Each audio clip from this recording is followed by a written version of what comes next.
I'm Jim Donio. Welcome to String Band Sessions Podcast. Our next series is entitled Putting It Together. We're going to be talking to experts from makeup, costume and set design, music arranging, and costuming over the next several episodes. It is the talents and the expertise of these people that help string bands put it all together. I am here with John Wernega. John, thank you so much for joining us for the String Band Session Podcast. So as part of our Putting It Together series, a huge part now of putting together these, very sophisticated, in some ways complicated now, string band productions is the score. We used to call it just, the songs you're going to play, but now it's officially been labeled as a score, a 4.5-minute score. And we're going to talk about that in a couple of minutes, but let's just start out with a little bit about you. So tell us, where did you grow up? Where are you from? What area? Tell us a little bit about John. So I grew up in Williamstown, New Jersey, and I still live there, and I still live in the same house. And the same house that you grew up in? Yes. Okay. Same house. Yes. So my start with music was piano lessons. It was the birthday gift for my 6th birthday. And the reason I wanted piano lessons was just because my brother and sisters were taking piano lessons. Mm-hmm. It wasn't like people think I was some prodigy and I had this burning music passion. It was just because, Henry and Mia are taking lessons. Bonnie took lessons. I want to take lessons too. Mm-hmm. And so how old were you when you started the lessons? So I was 6 years old. 6 years old. I started with a teacher named Ethel Olson. And was it in school or private lessons? She came to our house. She came to your house. She came to our house. And I started with her. And then the next year when I was in 2nd grade, my dad moved us to Anthony McElwee in Glassboro. And we came to his house where he taught us in the basement. Mm-hmm. And at that point, my brother stopped taking lessons, but Mia and I still took lessons. And so we would be there each week. And I'll tell you, it was a scary place. He was a very serious classical piano teacher. Mm-hmm. And he had a poster on the wall, the picture of Uncle Sam saying, "I want you to practice." I want you to practice. So you did practice. And so how did you then incorporate music in school? Were you in the school bands? Were you in a marching band in school? Where did music fit in your education? So I did not start with the choir in school until 5th grade. There was a choir in my other school in 4th grade, but I didn't even know they had tryouts or they even had a choir. But in 5th grade, I remember I auditioned for the choir, and I was in the choir. It's probably like a 50 to 60 piece, 2-part choir. And I did that for 5th and 6th grade because I like to sing, and I was a soprano. I was one of the highest voices in there, and to me, soprano is everything. And then between 6th and 7th grade, there was this one night in the summer where I couldn't sing anymore. I told my mom, I said, I can't sing. What I didn't know is I had a voice change. Oh, I was going to say, hopefully it was because your voice changed. Yeah, I had no idea. I go into Oak Knoll Middle School in September, and then we had the choir tryouts. And I had Miss Rosen, was my choir director there, and she auditioned me, and she says, "You're a tenor." And I didn't know what that meant, but she said, "You had a voice change." And so you weren't a soprano anymore. Not a soprano anymore, but I was excited about it. I didn't know what it was, but I was pretty excited.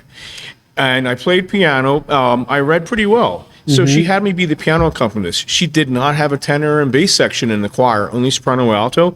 She says, "We don't have a place for you as a singer, but we have a place for you as a piano accompanist." It was a little letdown because I wanted to sing, but she had me audition for All South Jersey Chorus, the junior high chorus, and I made it in, and it was the most incredible experience. I never sang 4-part harmony before, and here I am in the middle of this rehearsal with 4-part harmony coming at me from all directions, And I'll tell you that sold me for life. That really did. The seventh grade was a magical year, a really magical year. And the All-South jersey really set things off. And here's the ironic thing. First of all, I was not a good practicer on piano. Either I didn't practice, or I would rush through everything to play as fast as possible, and I was not the best practicer. That came later in life. So in the summer of sixth grade, before the summer after sixth grade, my family, us kids, we weren't allowed to listen to any rock music or any pop music. And then my sister says, you can listen to rock music. Like, we're in the pool. She says, you can listen to this. And we had the Police playing and stuff. So I got stuck on top 40 music back in 1983 and 1984. And it was the end of my seventh grade year in 1984.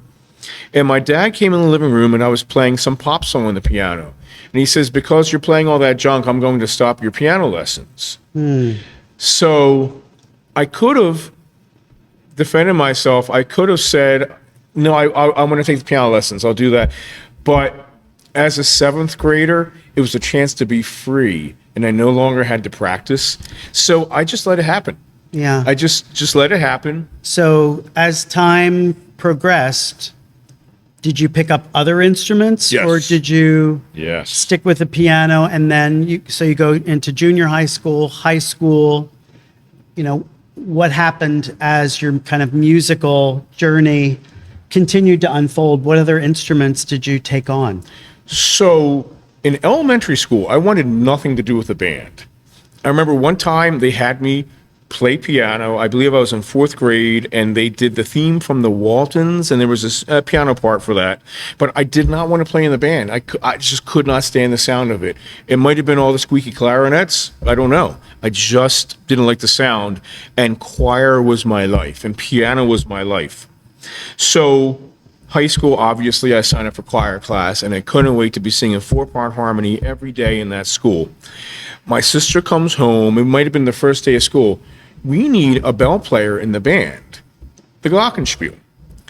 And I was the type that just said yes to everything. I said, sure.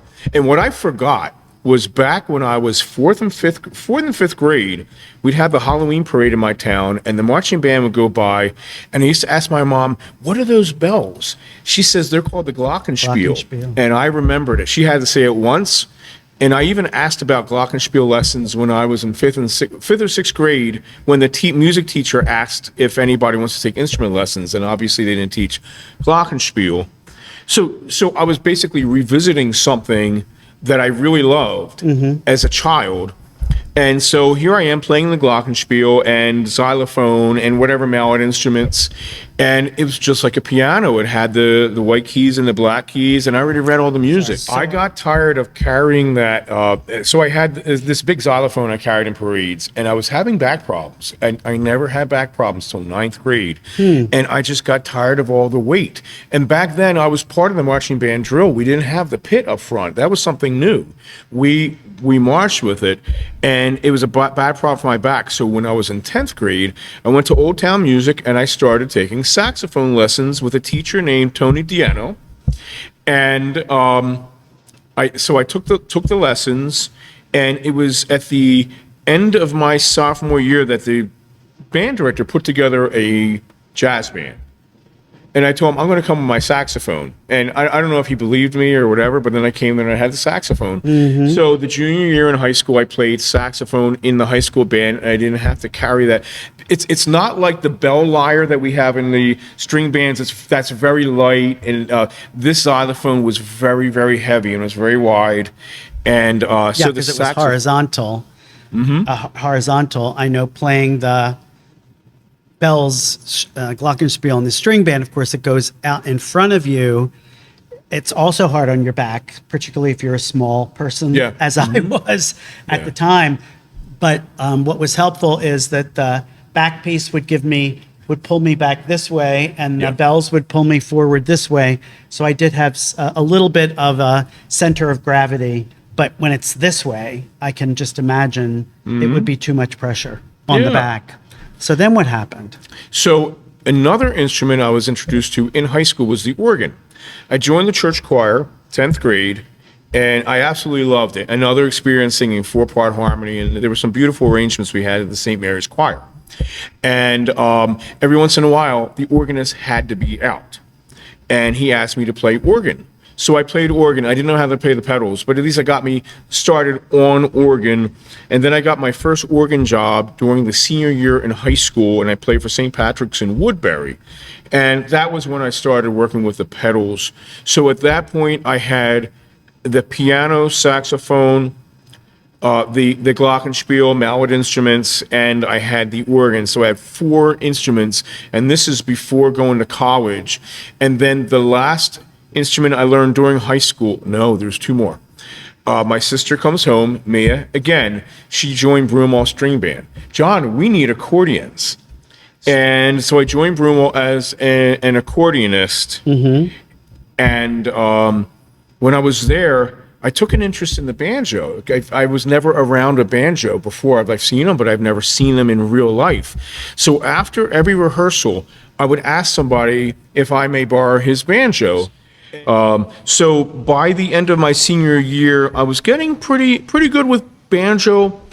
And for my birthday, which would have been my 18th birthday, right after I graduated high school, I wanted my own banjo, and my sister Bonnie helped me out with it. She gave me some money toward it, and I had some money I saved, and I didn't want my dad to know because he didn't like me spending money. And so she snuck it to my house one night, and we snuck it in the house, and I bought the banjo from Jimmy Rivell Sr., and so I finally had my own banjo, and it was really exciting. It was something Who would ever think that a banjo would be such a covert secret? There'd have to be secrecy around bringing a banjo into your house. But so, I mean, you've had obviously a cavalcade of, musical instruments and musical experiences. So did you then move on to study music in college? Where did you go to college? And, what did you end up doing professionally? We've touched a little bit on your mama's experience, so we're going to quickly circle back to that, but just tell me a little bit about your career going from college to, then what did you do coming out of college? So it wasn't until spring of my senior year that I realized I should be a music education major. All I thought about in class was choir pieces and how I would figure out ways that if I were to teach the choir in our school how to sing these 4-part, 8-part pieces, I was coming up with all these ideas. And I thought, if all I think about is teaching choir music, why don't I just make it a career? And so I decided I'm going to do it. I auditioned for one college, Glassboro State College, which is now Rowan, and I knew who I wanted. I wanted Clarence Miller as my voice professor, and he conducted the All-State Chorus in 1987 when I was in that, and I knew that he was the cream of the crop. And anybody that came from his studio and his concert choir just absolutely loved him to death. So I went there. I was a music major.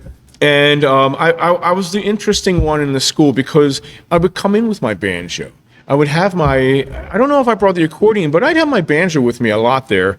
And I remember meeting a girl there who also played banjo. She played the bluegrass finger picking, and she taught me the pattern.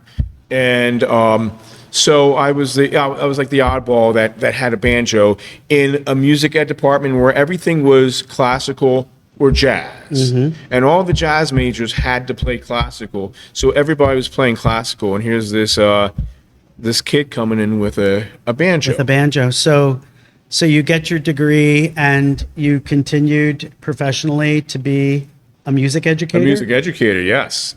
Yes. Around 1992, after the parade, Trilby String Band started hiring me to write arrangements for them, street songs. And Joe King gave me a trombone in exchange for an arrangement. That was the payment. And at the time, I was playing with the Hobo Band of Pittman, New Jersey, and I played saxophone. And I said, I want to be a brass player. So I brought out the trombone instead one rehearsal, because I had it. And I remember the director making a joke. What'd you do, trade in your banjo for a trombone? And I decided I'm going to be a brass player now. So I was playing trombone. I wasn't sounding very good, but I could play all the notes. I could read the music.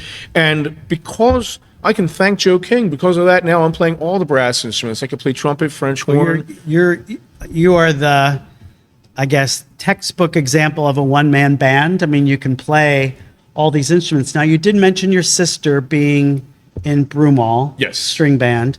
So let's make a transition now into Mummers. And so she was in Broomall, and then did you go in? Were you then brought in as a member of Broomall? Did you go and play? I was brought in as a member. And was that the beginning? Was that your first string band that you played in? It was the first string band, and it was the spring of my junior year. So I would high school. Of high school, yeah, spring of my junior year of high school. So I guess I still was 15 when I started going to the rehearsals, and then then the summer came, and I bought that accordion. She played saxophone, and I was playing accordion, and it was a really exciting journey there because all the new songs I was learning, some of them were songs I knew from commercials, like the Golden Grahams commercial played Golden Slippers, and I know I heard Lazy Hazy Days of Summer somewhere before. So some of the melodies were things that I've heard around, and some of them were new. And it became comfortable for you because this was a whole new, this was obviously very different than your dad's sort of structure around the kind of music that you were, I guess, I don't say limited to. Now this was opening up a whole new world.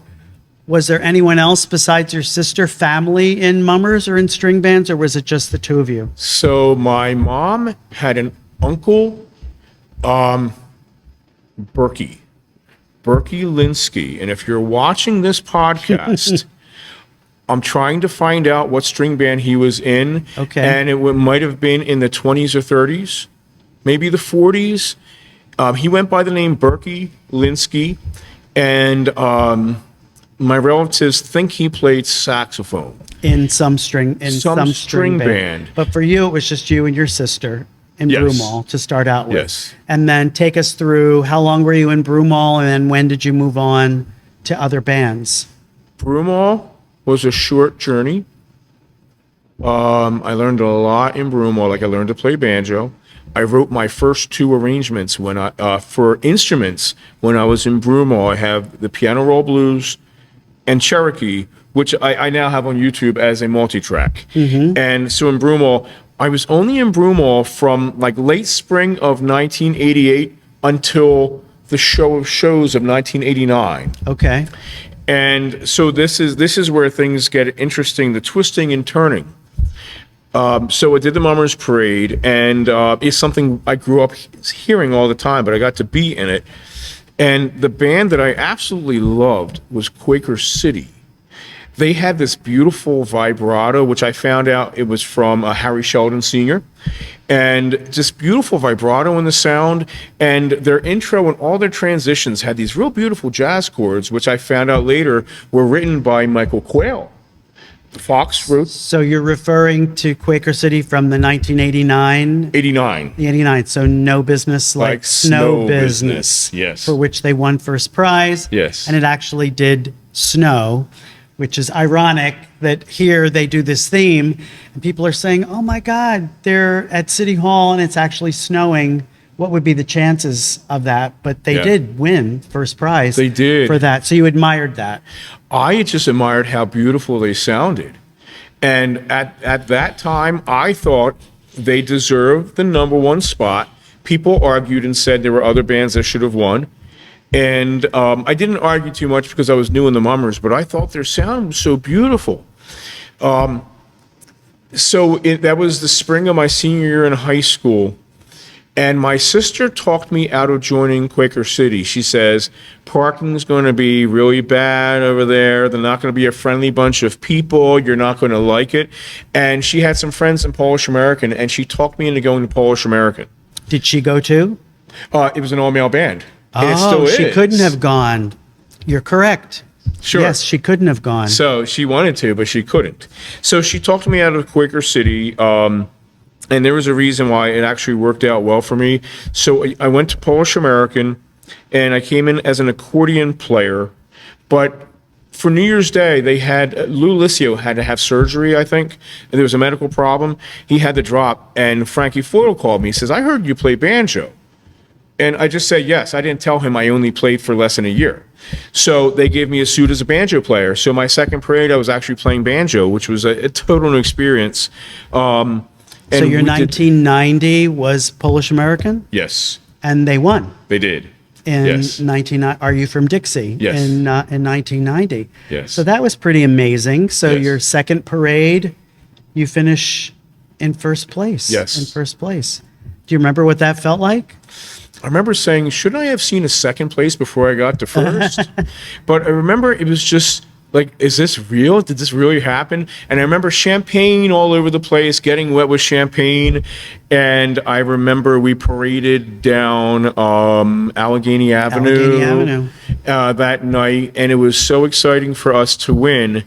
And I never expected just my second parade to be with the winning band. So I guess I was in the right place at the right time. So how many years in Polish American then? Only a year. Only a year there. And Only then, a year. And then what?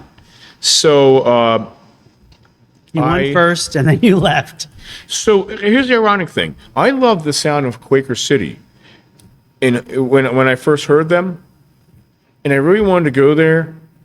But when I got to college, there was a big band jazz group, and I got in as a baritone sax player, and they rehearsed Wednesday nights as well as two days during the week during the day. So I could never join Quaker City at that point because I had to be at those Wednesday night rehearsals. Right. And we went. And just so people understand, Quaker City rehearses on Wednesday nights, so that would have been a conflict. It was a deal breaker. So I made a trip to the Mummers Museum. I don't remember who brought me there. And it was while I was in Polish American. And there was a record there, Fralinger Salutes the Big Bands. So I brought it home. And I remember my family were either playing Monopoly or Uno. And I had that record on. And the most beautiful sound, even more beautiful than what I heard from Quaker City. And to believe it or not, I did not like the sound of Fralinger with stage fright. I didn't prefer that sound, but the sound on that record was such a rich, robust sound, and there was vibrato in the sound, but it was controlled, and it was so beautiful. And I said, wow, that's Fralinger. And then I bought the On Broad Street record, and it has Fralinger playing Strike Up the Band, and there'll be some changes made. And they played in this big band style that just blew me away. And I said, wow, I love, and this was before New Year's Day. So I was starting to become a Fralinger fan, and I said, this is all this big band stuff they do. And then they did Wire for Sound, and believe it or not, I didn't like Stage Fright, but I loved Wire for Sound. Herbie had some great arrangements. He had some tritone subs going on there, those beautiful chords at the end with that sharp 11th. And it was just such a great, lively sound they had that year. Unfortunately, the judges, not so much. No, they didn't agree. The judges, not so much. They scored as low in music as they did in every category. Yeah. And so you weren't in Fralinger then? No, it was in Polish American. No, but I mean, did you then move on to Fralinger? So I moved on to Fralinger that summer. You did. And so I auditioned as banjo, but Herbie said, or somebody said, we need basses. I think it was Harry Murray Sr. said, we need basses. So I auditioned on banjo, and it was their crab night. I remember that. They didn't even have a rehearsal. They said, you want to wait till next week to sit in? I said, no, I want to audition now. I said, why wait? So audition. The next week, Herbie says, hey, John, go upstairs, get a banjo. Get a bass. Go upstairs, grab a bass. And I thought, are you kidding? Because I didn't play bass. So I went upstairs, got the bass, kept my mouth shut. And the music books were there, and I just read the music, and it was just like trombone. You got the D string, you have the E flat's the next fret up, the E is the next one up, and I played like this. Like I didn't have positioning proper. I would just put my fingers wherever the point is where that pitch would be. So like I knew there was a G there, and a minor third was a B flat. So I was able to play just read through that music that night. And the only time I touched a bass was one night at Palmyra, South Jersey String Band. There was a jam session, and I tried playing the bass there, and I did pretty well for the first time. So that was actually the second time I touched an upright, but I had to read out of the book, and I just kept my mouth shut. I didn't want anybody to know that I actually didn't play bass.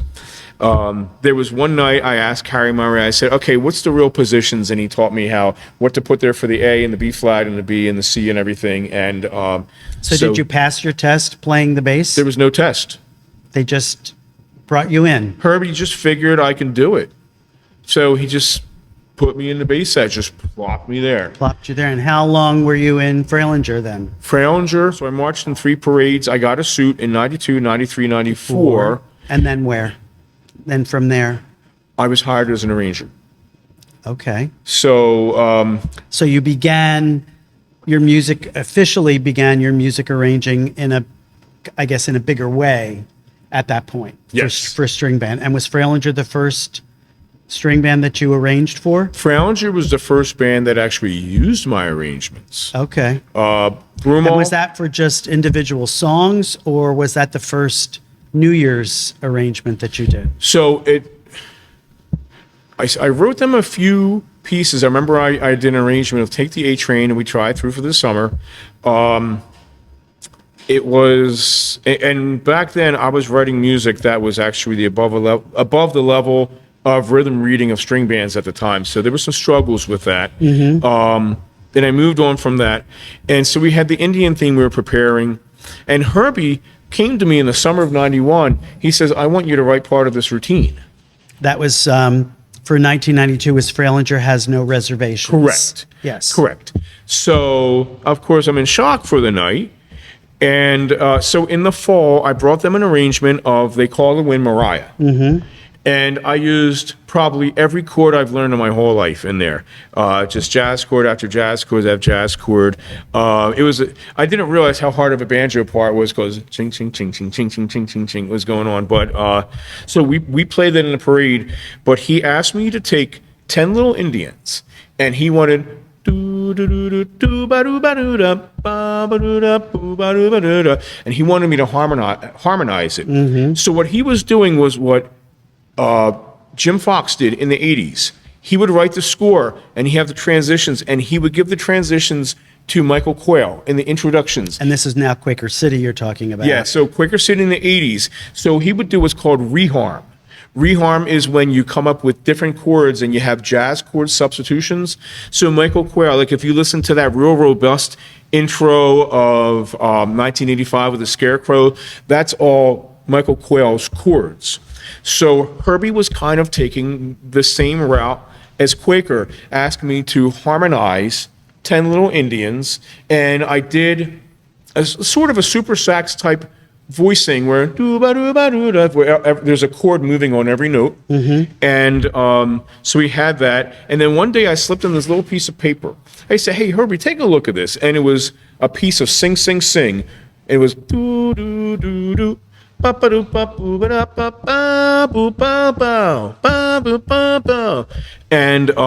he wound up putting that in the routine also.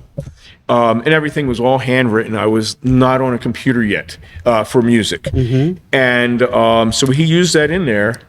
And if you listen to the routine, you will notice that there's those 2 points. They sound a little different. So that was obviously now 34 years ago. Yeah. So Fralinger, so just like tick off the other bands that you've arranged for. Tell us, who have you arranged for? So during the time I was in Fralinger, I was hanging out with Trilby anyway, and I knew Jimmy Walden, and I was made friends with the King family there, and I would come out to Trilby for rehearsals, just not to sit in, but I'd hang out and jam with him afterwards, and so they started to hire me for street songs, and a lot of it was based on they heard what I did for Fralinger. And they said, well, we want some street songs too. So I come down Trilby. I remember I brought them Till Then. I brought them Autumn in New York. And I'd have to think about, there's a few others I brought them. I might have brought them an arrangement of Under a Blanket of Blue, maybe. I know I wrote one for Fralinger for the 1992 parade as well. And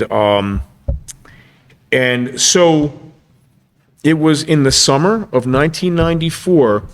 I got a call, and I believe that the first band was Italian American. I'm pretty sure it was Italian American, and Danny Kosha Sr. calls me. And he says, like, I talked to Herbie of Fralinger, and he asked about my writing, and he says that I write contemporary harmonies, and I have a very progressive style, and he liked that. So they wound up hiring me to write Cuban Pete. So then I was called by Greater Kensington, who the year before I wrote a walk-off song. In fact, the year before I wrote some street songs for Aqua too. So I was already in the business of street songs, and then I got called by Aqua as well, because now I was already in the workings with Greater Kensington and Aqua, and Ray Malik was retiring from all these bands. Yes. So Kensington moved from him to me, Aqua moved from him to me, and then South Philly also called, and that was Nero's Roman Rhythms. Yeah, and that was a big void with Ray kind of moving on, because he had done it for such a long time. So here we are 30-some years later. So much has changed in the development of the music routines and the scores. So now, as we're kind of in the 20s, 2010s, now in the 2020s, at what point does a band bring you into this process to begin arranging? Like, where in the chronology of the development of the concept and the theme do you come in? So for bands that hire me as a contractor, like when I wrote for South Philly, when I arranged for Italian American, it was sometime in the spring, and before they called me in, they had their committee vote on the theme, and they had an idea of what kind of music they wanted. They had an idea of what kind of show things they want to happen, and they would call me in. And I remember Italian American called me in, and they played me some music from the Mambo Kings. And they made me a cassette of that, I believe. And I remember hearing that, and I thought, I didn't say anything, but I thought, I can't write that. I said, I don't know, you really, I can't do that. Like, and I heard it just sounded so complicated and just on a different level. And I remember the whole summer listening to do do do do do do and all those other tunes on there. Did you feel it was complicated for you to write, or did you think it was complicated for you to write for a string band? To reproduce for a string band. That's what it was, to reproduce for a string band. So it's interesting because so many times with a string band, it always morphs into a string band routine. And I wasn't able to reproduce that sound. There was a lot of brass on there. You can't really. Great stuff. But yeah, I think you're clarifying that right. It wasn't that it was complicated. It was, how do I morph this into a string band? Because string band is a saxophone choir. There's no trumpets. There's no, well, except for Ferko, they had violins. Sometimes there's flutes, but it's saxophones. If you can't do it with the saxophones, you can't do it. You can't do it at all. So is that, would you say, here we are now, heading into 2026, what are the biggest challenges now? Because the scores, the 4.5-minute scores now have become very complex. I think I've quoted this a couple of times. I think South Philly's Christmas Bazaar, I think, had something like 20 pieces of music within 4.5 minutes, which is a lot. So that's got to be the biggest challenge for a music arranger is, here's everything we want to do in this 4.5 minutes. Here's the music that we want to play. And now you have to assemble and string, excuse the expression, string together all these different pieces. So what is that like today for you to be faced with that challenge? Is that the biggest challenge? So it's definitely, the process is definitely opposite. Back in the 1990s when I was writing, you started with the musical score, and the drill master would come up with ideas when he'd hear the music of, oh, I could do this here, and I could do this here. And you started with your musical score. I do know that in the 90s, I've heard that Avalon would come up with visual gimmicks, and they would have their arranger right to match those gimmicks. So I know that was already happening. I believe with Avalon's Money theme, which I really love that music. I believe they would tell them, we need this many seconds of this, we need this many seconds of this. So, so for the Fralinger 8 in a row, I'm going to tell you, writing right now is nowhere near as difficult as my first probably 7 years arranging for Fralinger.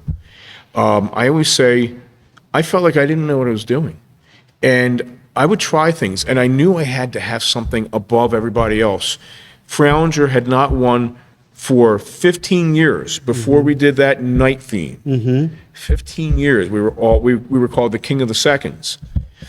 I knew I had to revamp the style, and you had some young guys in the band saying, write difficult, write difficult. And they handed me a CD one night that had the Shostakovich Festive Overture that goes, and I thought, can we play this? Can the band play this? So I wrote it, and I gave it to a small group. They nailed it.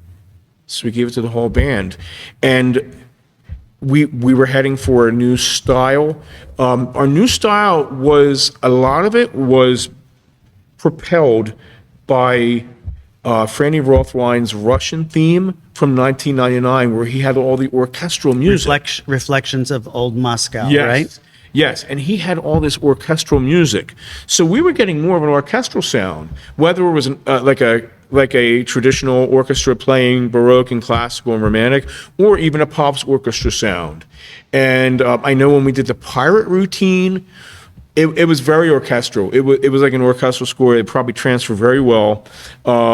So are these some of your favorites that you're ticking off? Oh, there's a lot of favorites now. If you had to pick like a couple of favorites, So if I had to pick a favorite, what would quickly spring to mind if it's the lightning round and you have to tell me like your three favorite scores that you've written, what would first come to mind? So without thinking about it.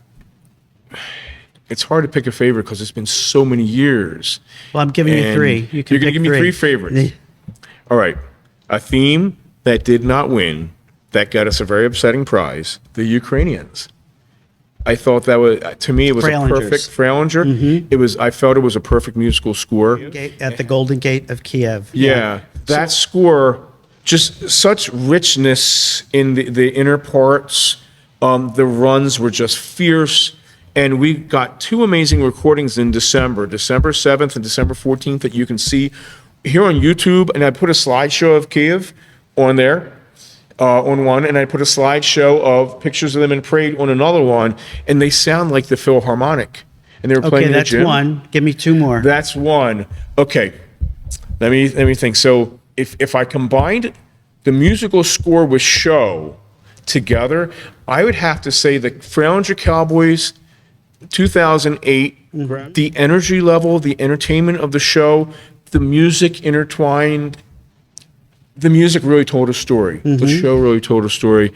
And the horses coming in, a wow factor from the beginning.